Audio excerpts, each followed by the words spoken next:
Éphésiens chapitre 2, versets de 1 à 22. Vous étiez morts par vos offenses et par vos péchés, dans lesquels vous marchiez autrefois selon le train de ce monde, selon le prince de la puissance de l'air, de l'esprit qui agit maintenant dans les fils de la rébellion. Nous tous aussi, nous étions de leur nombre, et nous vivions autrefois selon les convoitises de notre chair, accomplissant les volontés de la chair et de nos pensées. Et nous étions par nature des enfants de colère comme les autres. Mais Dieu, qui est riche en miséricorde, à cause du grand amour dont il nous a aimés, nous qui étions morts par nos offenses, nous a rendus à la vie avec Yeshua. C'est par grâce que vous êtes sauvés. Il nous a ressuscités ensemble et nous a fait asseoir ensemble dans les lieux célestes en Yeshua, afin de montrer dans les siècles à venir l'infinie richesse de sa grâce par sa bonté envers nous en Yeshua.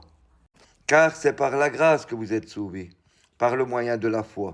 Et cela ne vient pas de vous, c'est le don de Dieu. Ce n'est point par les œuvres, afin que personne ne se glorifie, car nous sommes son ouvrage, ayant été créés en Yeshua pour de bonnes œuvres, que Dieu a préparées d'avance afin que nous les pratiquions.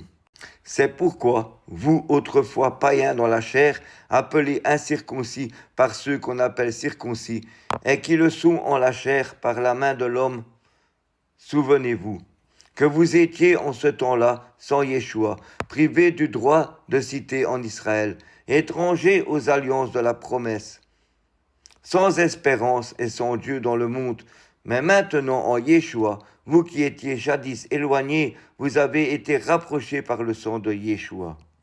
Car il est notre paix, lui qui des deux n'en a fait qu'un, et qui a renversé le mur de séparation, l'inimité, ayant anéanti par sa chair la loi des ordonnances dans ses prescriptions, afin de créer en lui-même avec les deux un seul homme nouveau, en établissant la paix, et les réconcilier l'un et l'autre en un seul corps avec Dieu par la croix, en détruisant par elle l'inimité.